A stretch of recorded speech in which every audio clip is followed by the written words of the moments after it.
इसीलिए सोच समझकर ही किसी पर विश्वास करें। श्री कृष्ण कहते हैं, अगर आपके जीवन से गलत व्यक्ति नहीं जाएगा तो सही व्यक्ति का आगमन नहीं होगा।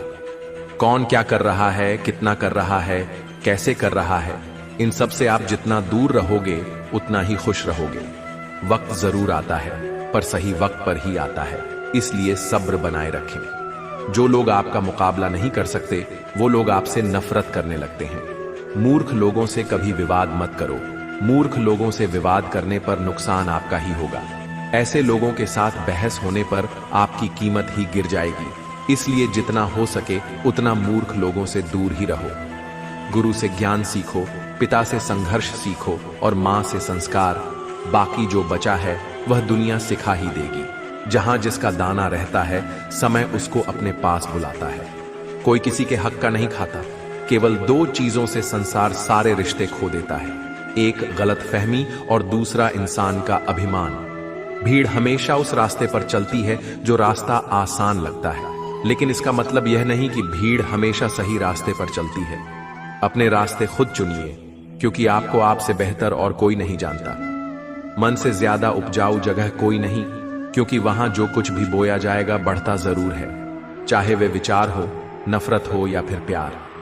इतिहास गवाह है, जिसकी बराबरी नहीं कर सकती दुनिया, उसकी बदनामी करना चालू कर देती है। गुस्से का सीधा साधा मतलब है किसी और की गलती की सजा खुद को देना। तिरस्कार और अपमान बार बार यदि अपनों से ही मिले तो वहां से निकल जाना ही सबसे बेहतर विकल्प होता है। मनुष्य का जीवन केवल उसके कर्म पर चलता है।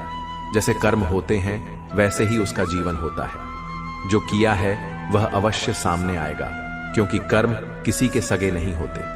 जिंदगी बहुत हसीन है, कभी हंसाती है तो कभी रुलाती है, लेकिन जो जिंदगी की भीड़ में खुश रहता है, जिंदगी उसी के आगे सर झुकाती है। खोकर पाने का मजा ही कुछ और है, रोकर हंसने का मजा ही कुछ और है। हारना तो जिंदगी का हिस्सा होता है, लेकिन हारने के बाद जीतने का मजा ही कुछ और है।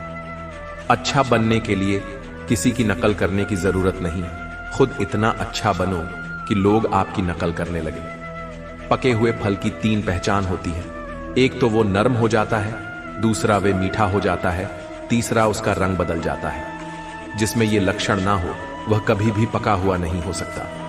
इसी तरह से परिपक्व व्यक्ति के भी तीन पहचान होती है। पहली उसमें नर्मता होती है, दूसरी उसकी वाणी में मिठास होती है और तीसरी उसके चेहरे पर आत्मविश्वास का रंग होता है।